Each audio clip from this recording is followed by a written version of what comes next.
Le régime de Damas soutenu par les Russes ne cesse de gagner du terrain contre l'opposition dans le nord-ouest de la Syrie. Cette offensive de grande envergure est permise par d'intenses bombardements aériens sur une région peuplée de civils, dans la province rurale du sud-est d'Idleb. Jusqu'à présent, les rebelles tentaient tant bien que mal de freiner les avancées majeures de l'armée.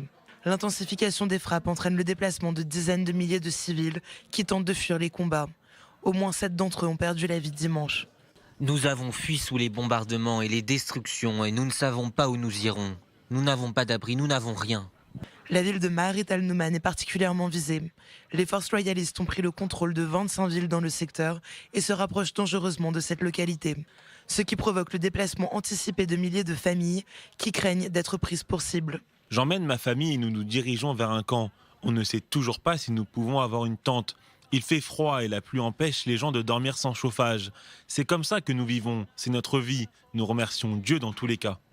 De l'autre côté de la frontière, en Turquie, les réfugiés syriens font face à d'énormes problèmes de sécurité pour rentrer chez eux, malgré la zone de sécurité établie par le gouvernement turc.